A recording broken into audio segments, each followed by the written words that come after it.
നമ്മുടെ രാജ്യം ഏറ്റവും കൂടുതൽ ഉണർന്നിരിക്കേണ്ട, ജാഗരൂകരാകേണ്ട അതിനിർണായകമായ സന്ദർഭത്തെ ഓർമ്മപ്പെടുത്തിക്കൊണ്ടാണ് മുസ്ലിം യൂത്ത് ലീഗിൻ്റെ ആഭിമുഖ്യത്തിൽ ഈ ജന അധികാർ മാർച്ച് ഇവിടെ സംഘടിപ്പിച്ചിരിക്കുന്നത്. ജനാധികാരം അഥവാ ജനങ്ങളുടെ അധികാരം എന്നത് ജനാധിപത്യത്തിൻ്റെ ഏറ്റവും ലളിതമായ നിർവചനമാണ്.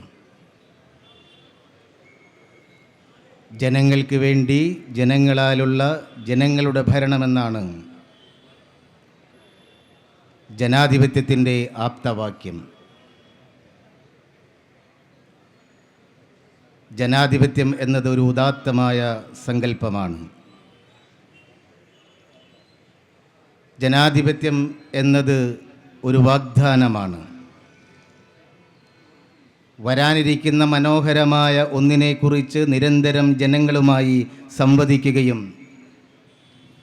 പ്രതീക്ഷയുടെയും അഭിലാഷത്തിൻ്റെയും മനോഹരമായ സങ്കല്പം ജനങ്ങൾക്ക് പകർന്നു നൽകുകയും ചെയ്യുന്ന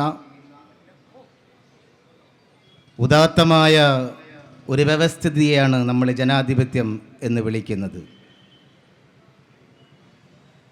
അങ്ങനെയുള്ള ഒരു വാഗ്ദാന വ്യവസ്ഥിതിയിൽ അതിനെ വിമർശിക്കാനുള്ള സ്വാതന്ത്ര്യം നിലനിൽക്കുക കൂടി ചെയ്യുമ്പോഴാണ് ജനാധിപത്യം കൂടുതൽ സക്രിയമാകുന്നത്. ആ ഉദാത്തമായ സങ്കല്പത്തെ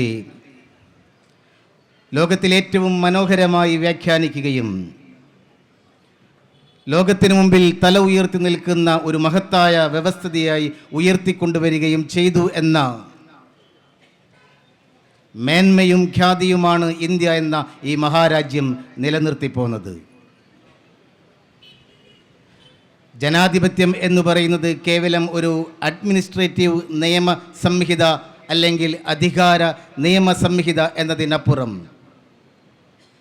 അത് ഭരണഘടനാ തലത്തിലേക്ക് ഉയരുമ്പോഴാണ് അതിൻ്റെ സങ്കല്പം ഏറ്റവും ഉദാത്തമാകുക. അതിന് ജനാധിപത്യത്തിന് കോൺസ്റ്റിറ്റ്യൂഷണലിസം ഒരു പ്രത്യയശാസ്ത്രമാകണം. ജനാധിപത്യ വിശാരദന്മാർ, ഭരണഘടന വിശാരദന്മാർ അതിന് പറയുന്നത് ജനാധിപത്യം എന്നത് നിരന്തരമായി ഏകപക്ഷീയമായ പ്രവണതയെയും അധികാര കേന്ദ്രീകരണത്തെയും ചെറുത്തുകൊണ്ടേയിരിക്കണം. അതിന് 3 കാര്യങ്ങൾ നിർബന്ധമാണ്. ഒന്ന്, സെപ്പറേഷൻ ഓഫ് പവേഴ്സ്, അധികാരത്തിൻ്റെ വിഭജനം. രണ്ടാമത്തേത് റൂൾ ഓഫ് ലോ, നിയമവാഴ്ച ഉറപ്പാക്കണം. മൂന്നാമത്തേത് ക്രാറ്റോസ് എന്ന അധികാരം ഡെമോസ് എന്ന സാധാരണ ജനങ്ങളിൽ നിക്ഷിപ്തമായിരിക്കണം. ഈ 3 അടിസ്ഥാന തത്വങ്ങൾ യഥാവിധി പാലിക്കപ്പെടുമ്പോഴാണ് ജനാധിപത്യം അതിൻ്റെ പരിപൂർണതയിലെത്തുക. അതിലൊന്നാമത്തേതാണ് ഏറ്റവും പ്രധാനപ്പെട്ടത്, സെപ്പറേഷൻ ഓഫ് പവേഴ്സ്, അധികാരത്തിൻ്റെ വിഭജനം.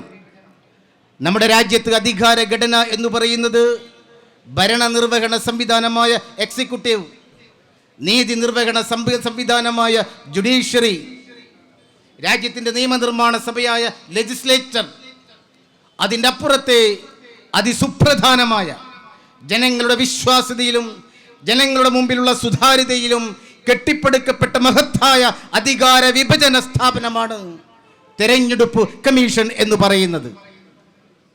ഇവിടെ നേരത്തെ പ്രിയങ്കരനായ അധ്യക്ഷൻ സൂചിപ്പിച്ചു, രാജ്യത്തിൻ്റെ തെരഞ്ഞെടുപ്പ് കമ്മീഷൻ ഇന്നലെ ഒരു വാർത്താ സമ്മേളനം നടത്തി. 3ാംകിട രാഷ്ട്രീയ നേതാവ് നടത്തുന്ന തരത്തിൽ തരംതാണ ഒരു വാർത്താ സമ്മേളനമായിരുന്നു അതെന്ന് പറയാൻ ആരും 2 വട്ടം ആലോചിക്കേണ്ടതില്ല. പക്ഷെ നമ്മൾ ഓർക്കേണ്ടത്, നമ്മുടെ പ്രതീക്ഷയാണ് അസ്തമിക്കുന്നത്.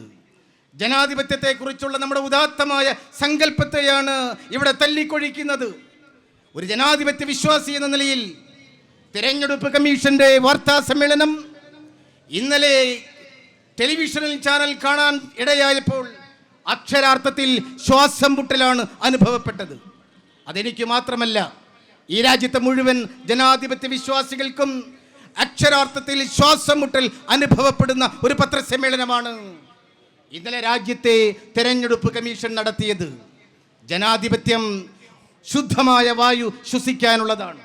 ജനാധിപത്യം മനോഹരമായ ജീവിത വൈവിധ്യത്തെ അടയാളപ്പെടുത്തുന്നതാണ്. ജനാധിപത്യം പൗരന്റെ സ്വാതന്ത്ര്യത്തെ ഉറക്കെ പ്രഖ്യാപിക്കുന്നതാണ്. ജനാധിപത്യം ജനങ്ങളെ മുക്കിക്കൊല്ലാനുള്ളതല്ല. ജനാധിപത്യം ജനങ്ങളെ ശ്വാസം മുട്ടിക്കാനുള്ളതല്ല. ജനാധിപത്യം ജനങ്ങളുടെ നാവടക്കാനുള്ളതല്ല. ജനാധിപത്യം ജനങ്ങളെ രണ്ട് കൈയും രണ്ട് കാലും കെട്ടിയിട്ട് ഏകാധിപത്യം നടപ്പിലാക്കാനുള്ള ഒരു ഭരണ സംവിധാനമല്ല. ലോകത്തിലെ ഏറ്റവും വലിയ ജനാധിപത്യ രാജ്യം എന്നതാണ് നമ്മുടെ ഏറ്റവും വലിയ സങ്കല്പം. ആ സങ്കല്പം എന്ന് പറയുന്നത് ലോകത്തിലെ ഏറ്റവും വലിയ ജനാധിപത്യ രാജ്യം എന്നത് മാത്രമല്ല, ലോകത്തിലെ ഏറ്റവും കൂടുതൽ ജനങ്ങൾ അധിവസിക്കുന്ന രാജ്യമാണ് നമ്മുടെ രാജ്യം. ഈ വ്യവസ്ഥിതിക്കപ്പുറം മറ്റൊരു വ്യവസ്ഥിതി ഇന്ന് ലോകത്തില്ല എന്നതാണ് വസ്തുത.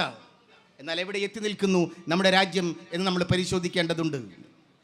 സ്വീഡനിലെ ഗോതംബർഗ് സർവകലാശാലയിലെ വെറൈറ്റി ഓഫ് ഡെമോക്രസി എന്ന് പറയുന്ന ഒരു പഠനം, ഒരു പ്രൊജക്റ്റ് അവർ നടത്തിയപ്പോൾ ആ പ്രൊജക്റ്റ് കണ്ടെത്തിയ ഒരു വസ്തുതയുണ്ട്. കഴിഞ്ഞ 8 വർഷമായി ജനങ്ങൾക്ക് വേണ്ടി ജനങ്ങൾ തിരഞ്ഞെടുത്ത ജനാധിപത്യ ഭരണം നിലനിൽക്കുന്ന ഇന്ത്യയിൽ ജനങ്ങൾ തിരഞ്ഞെടുത്ത ഏകാധിപത്യ ഭരണമാണ് നിലനിൽക്കുന്നത് എന്നാണ് അതിൻ്റെ കണ്ടെത്തൽ. ലോകത്തെ 202 രാജ്യങ്ങളിൽ നടത്തിയ പഠനത്തിൻ്റെ അടിസ്ഥാനത്തിലാണ് സ്വീഡനിലെ ഡെം എന്ന് പറയപ്പെടുന്ന ആ പ്രൊജക്ടിൻ്റെ പഠനം പറയുന്നത്. എവിടെയാണ് നമ്മുടെ രാജ്യം എത്തി നിൽക്കുന്നത്? അമേരിക്കയിലെ ഫ്രീഡം ഓഫ് ഹൗസ് എന്ന് പറയപ്പെടുന്ന ഒരു സന്നദ്ധ സംഘടന നടത്തിയ പഠനത്തിൽ ഈ രാജ്യത്ത് ഭാഗികമായി മാത്രം സ്വാതന്ത്ര്യം നിലനിൽക്കുന്ന ഒരു രാജ്യമെന്നാണ് ഈ രാജ്യത്തെ പറ്റി പറയുന്നത്. നമ്മുടെ സ്വതന്ത്ര ഇന്ത്യ എന്നതിൽ അഭിമാനം കൊള്ളുന്ന, തൊട്ടു മുമ്പ് സ്വാതന്ത്ര്യ ദിനം ആഘോഷിച്ച ഈ രാജ്യത്തെ കുറിച്ചുമാണ് പറയുന്നത്.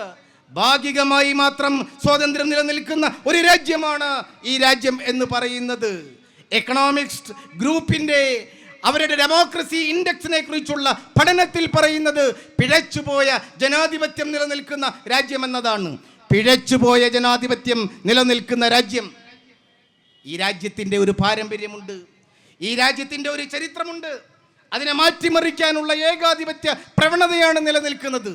രാഹുൽ ഗാന്ധിയുടെ പോരാട്ടം നിർണായകമാണ്. അത് ഈ രാജ്യത്തിന് വേണ്ടിയാണ്, അത് ഈ രാജ്യത്തെ ജനങ്ങൾക്ക് വേണ്ടിയാണ്. നമ്മൾ ഉറക്കെ പ്രഖ്യാപിക്കണം, നമ്മുടെ ജനാധിപത്യം പിഴച്ചിട്ടില്ല, പിഴക്കാൻ അനുവദിക്കില്ല. നമ്മുടെ ജനാധിപത്യം ജനങ്ങളാൽ തിരഞ്ഞെടുക്കപ്പെട്ട ഭരണത്തിലേക്ക് തിരിച്ചു വരും.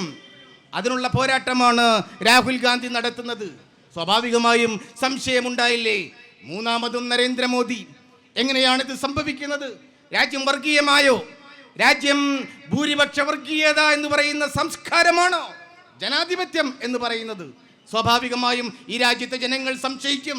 ആ സംശയത്തിൻ്റെ ചോദ്യത്തിൻ്റെ മുനയിൽ നിന്നാണ് രാഹുൽ ഗാന്ധി അന്വേഷണം ആരംഭിക്കുന്നത്. എന്തുകൊണ്ട് മൂന്നാമതും മോദി? സ്നേഹത്തിൻ്റെ പീടിക തുറന്ന ഒരാൾ, ജനങ്ങളെ ആലിംഗനം ചെയ്യുന്ന, സ്നേഹം കൊണ്ട് സംസാരിക്കുന്ന ഒരാൾ പപ്പുവാകുന്നു. എന്നാൽ വെറുപ്പും വിദ്വേഷവും മാത്രം പറയുന്ന ഒരാൾ വിശ്വഗുരുവാകുന്നു. ആ വിശ്വഗുരു വെറുപ്പും വിദ്വേഷവും പറയുമ്പോൾ, മൂന്നാമതും അധികാരത്തിൽ വരുമ്പോൾ രാജ്യത്തെ ജനങ്ങൾ വെറുപ്പിന്റെ അടിമകളായോ? രാജ്യത്തെ ജനങ്ങൾ വിദ്വേഷത്തിന്റെ അടിമകളായോ? സ്വാഭാവികമായും ചോദ്യം ഉയർന്നു വരും. ഇവിടെ സ്നേഹമില്ലേ? ഇവിടെ സഹിഷ്ണുതയില്ലേ? ഇവിടെ സമഭാവനയില്ലേ? ഇവിടെ വൈവിധ്യമില്ലേ? ഈ രാജ്യത്തിന്റെ മഹത്തായ പാരമ്പര്യം അതല്ലേ? അതിനുവേണ്ടിയുള്ള ചോദ്യങ്ങൾ ഉയർന്നു വരും. ആ സംശയത്തിൽ നിന്നാണ് രാഹുൽ ഗാന്ധി തൻ്റെ പഠനം ആരംഭിക്കുന്നത്. ആ പഠനം നടത്തുമ്പോൾ രാഹുലിനെ ചോദ്യം ചെയ്യുകയാണ്. ഈ രാജ്യത്തിന് മഹത്തായ ഉദാത്തമായ ഒരു പാരമ്പര്യമുണ്ട്. 1951 ആദ്യത്തെ തെരഞ്ഞെടുപ്പ് ഈ രാജ്യത്ത് നടക്കുന്നത്.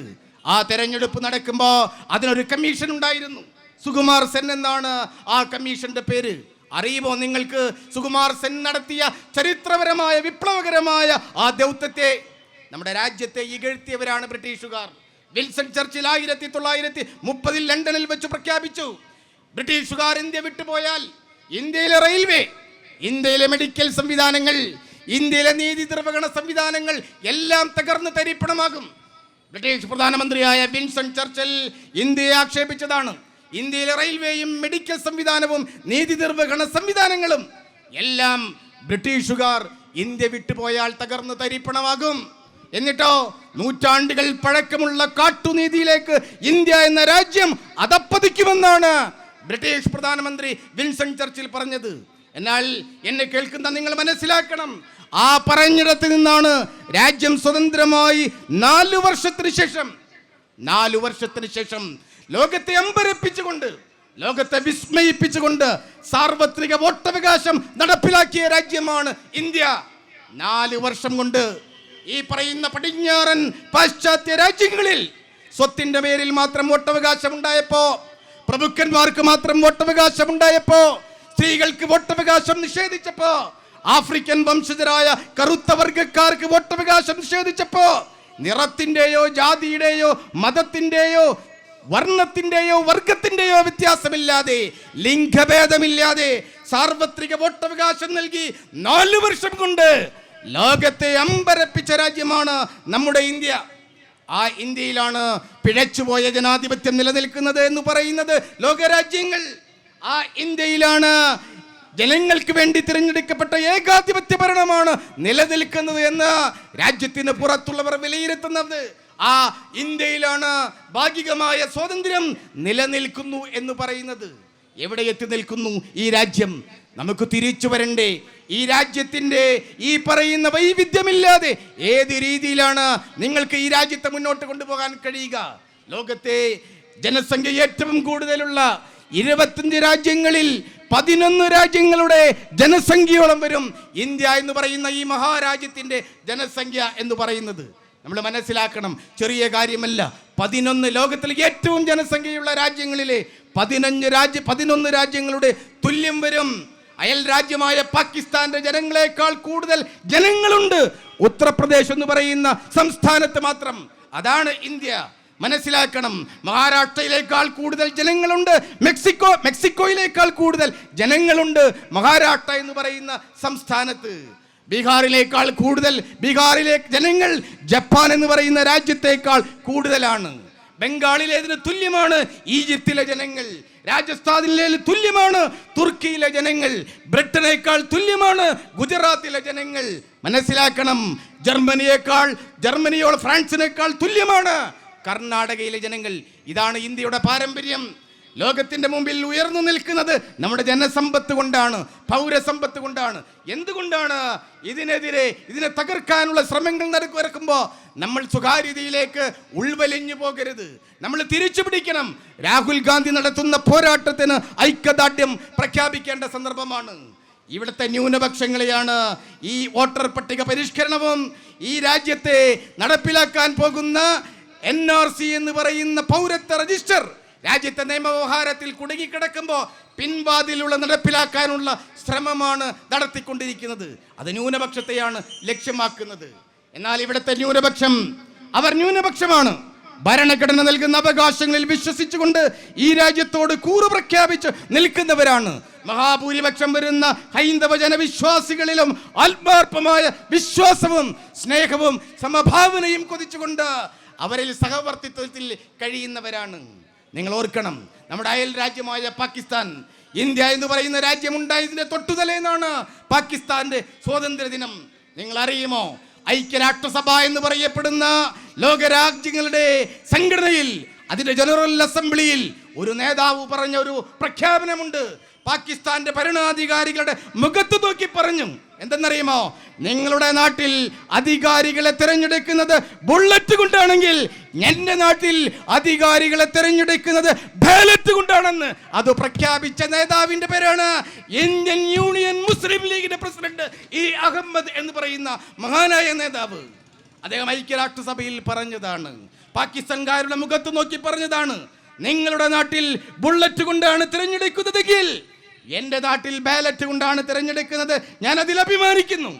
ഭൂരിപക്ഷം ഹൈന്ദവ വിശ്വാസികളുള്ള, ന്യൂനപക്ഷം മുസ്ലിങ്ങൾ, ക്രിസ്ത്യാനികൾ, സിഖുകാർ, പാഴ്സികൾ കഴിയുന്ന ഒരു രാജ്യത്തിൻ്റെ ന്യൂനപക്ഷത്തിൻ്റെ ഭൂരിപക്ഷത്തിലുള്ള വിശ്വാസമായിട്ടാണ് ഐക്യരാഷ്ട്രസഭയിലെ ആ പ്രസംഗത്തെ ഈ അഹമ്മദ് എന്ന് പറയുന്ന മഹാനായ നേതാവിൻ്റെ പ്രസംഗത്തെ ലോകമെന്ന് വിലയിരുത്തിയത്. അതാണ് ഇന്ത്യ. ആ ന്യൂനപക്ഷത്തെയാണ് മുൾമുനയിൽ നിർത്തുന്നത്. ആ ന്യൂനപക്ഷത്തെയാണ് സ്വാതന്ത്ര്യ ദിനത്തിൻ്റെ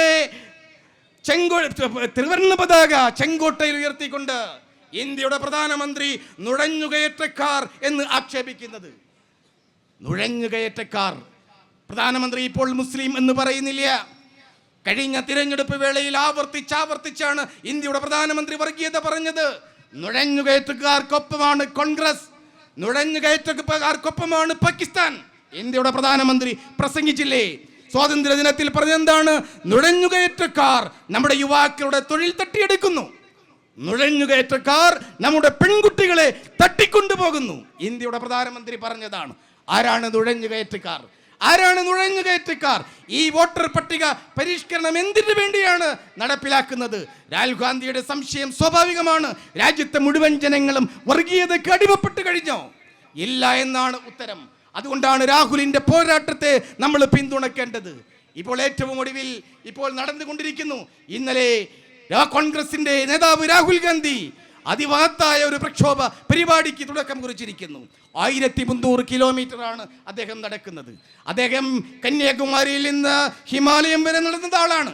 രാജ്യത്തിൻ്റെ 4 ദിക്കുകളിൽ നിന്നും രാജ്യത്തെ മുഴുവൻ ജനങ്ങളുമായി സംവദിച്ച ആളാണ്. ആരുണ്ട് കൂടെ എന്നാണ്. ആരുണ്ട് കൂടെ എന്നതാണ്. ഈ രാജ്യത്തെ എല്ലാ വ്യവസ്ഥിതികളും രാജ്യത്തെ ഭൂരിപക്ഷ വർഗീയതയ്ക്ക് അടിമപ്പെടുന്ന വ്യവസ്ഥിതിയായി ഭരണകൂടം മാറ്റിക്കൊണ്ടിരിക്കുമ്പോൾ രാജ്യത്തെ ജനങ്ങളുടെ പിന്തുണയോടുകൂടെയുള്ളതാണ് ആ പോരാട്ടം. എന്തുകൊണ്ടാണ് ബീഹാറിലെ വോട്ടർ പട്ടിക, തീവ്ര വോട്ടർ പട്ടിക പരിഷ്കരണം നമ്മൾ മനസ്സിലാക്കണം. അതിൻ്റെ പൊള്ളത്തരം ഈ രാജ്യത്തെ ജനങ്ങൾ മനസ്സിലാക്കണം. നാളെ അത് കേരളത്തിൽ കൊണ്ടുവരും, നാളെ അത് ബംഗാളിൽ കൊണ്ടുവരുമെന്ന് തെരഞ്ഞെടുപ്പ് കമ്മീഷൻ പ്രഖ്യാപിച്ചു കഴിഞ്ഞു. എന്താണ് ആ പരിഷ്കരണം? 2003 മുമ്പുള്ള വോട്ടർമാർ ഒഴികെ ബാക്കിയുള്ള എല്ലാ ബീഹാറിലെ വോട്ടർമാരും അവരുടെ വോട്ടർ ID പുതുക്കണം. അവർ വോട്ടർ പട്ടികയിൽ പേര് വീണ്ടും രജിസ്റ്റർ ചെയ്യണം. എങ്ങനെ?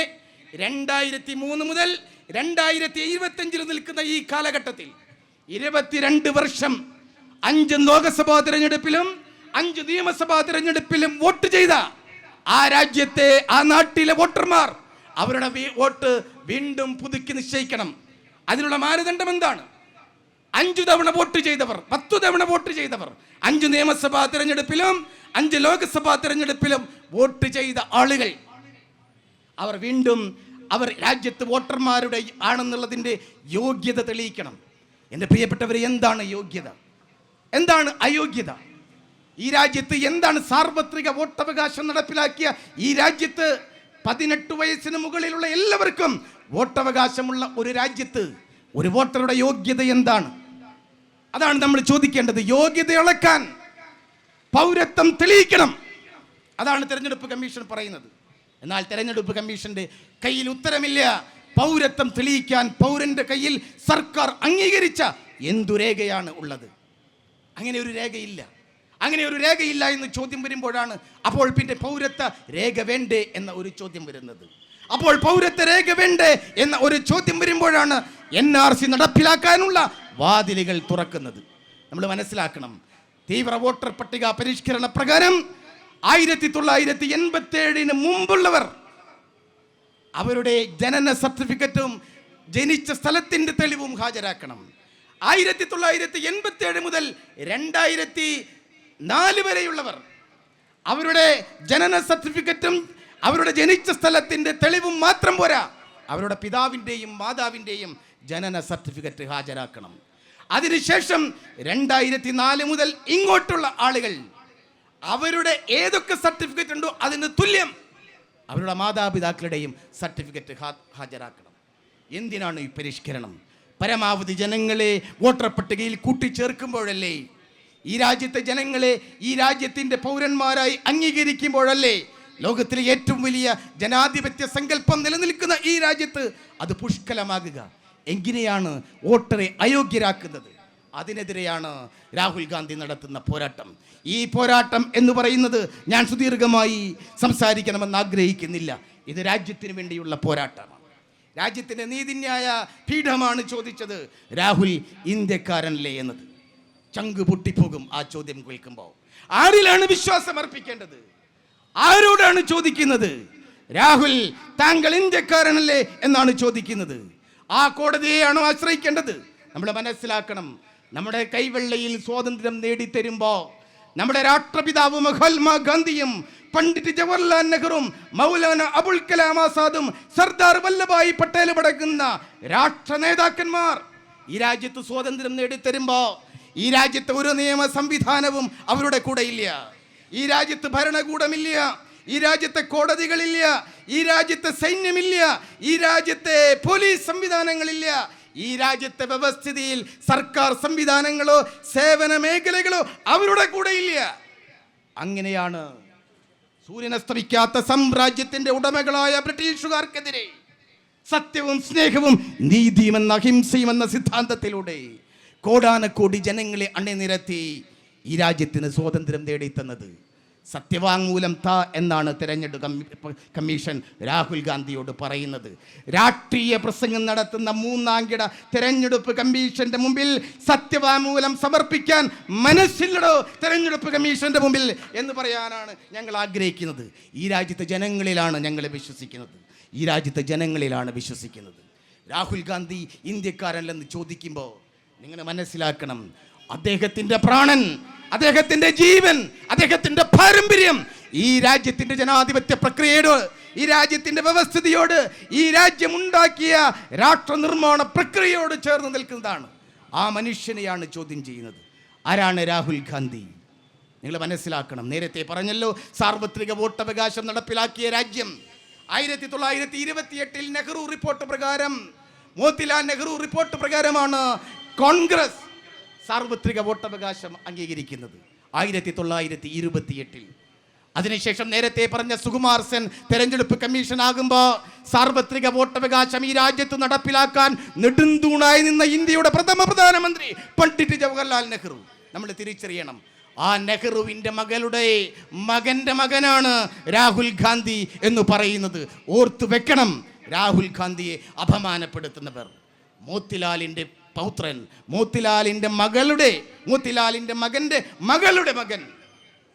മകൻ്റെ മകനാണ് രാഹുൽ ഗാന്ധി എന്ന് പറയുന്നത്. സാർവത്രിക വോട്ടവകാശം നടപ്പിലാക്കിയ ഈ രാജ്യത്ത് എൻ്റെ അവസാന തുള്ളി രക്തവും ഈ രാജ്യത്തിന് വേണ്ടി ചിലവഴിക്കുമെന്ന് പറഞ്ഞത് അച്ചടിച്ചു വന്ന മഷി ഉണങ്ങുന്നതിന് മുമ്പ് വിഘടനവാദികളുടെ വെടിയുണ്ടയ്ക്ക് മേൽ പിടഞ്ഞു വീണ് മരിച്ച ഇന്ദിരാഗാന്ധിയുടെ പേരക്കുട്ടിയാണ് രാഹുൽ ഗാന്ധി എന്ന് പറയുന്നത്. 21 വയസ്സ് വരെയായിരുന്നു വോട്ടവകാശം. ചെറുപ്പക്കാരാണ് ഈ സദസ്സിലുള്ളത്.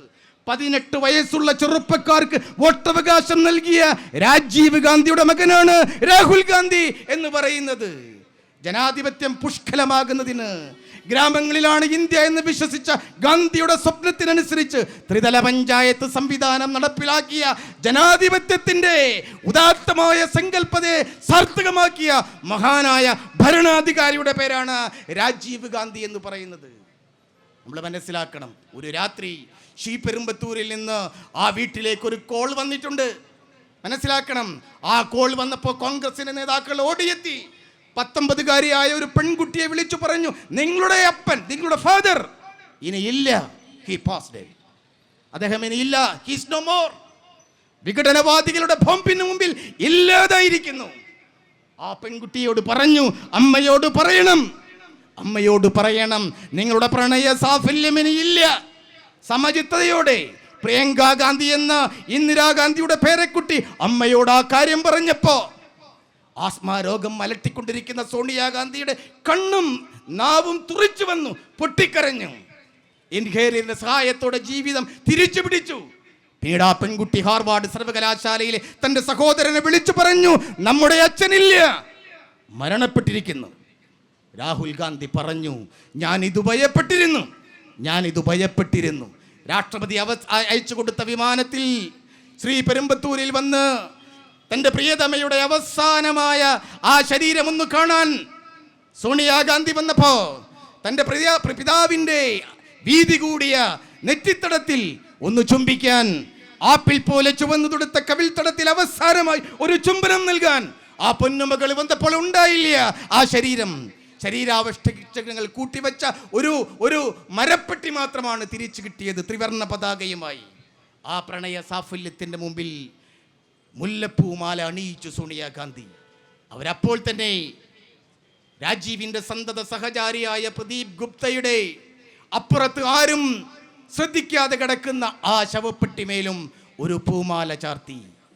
പിന്നെ രാജ്യം കാണുന്നത് ആ കണ്ണുനീർ. ഈ രാജ്യത്തെ എൻ്റെ ജനങ്ങൾ, പൗരന്മാർ, ഈ രാജ്യത്തെ ഉത്തമരായ പൗരന്മാർ രാഷ്ട്രനായകന്മാരുടെ കണ്ണുനീര് കാണരുതെന്ന് കരുതി കറുത്ത ഗ്ലാസുകൾ വെച്ച്, സൺഗ്ലാസുകൾ വെച്ച് അവസാനമായി ആ നായകനെ പറഞ്ഞയക്കുന്ന പ്രിയപത്നിയെയും മക്കളെയുമാണ് കാണുന്നത്.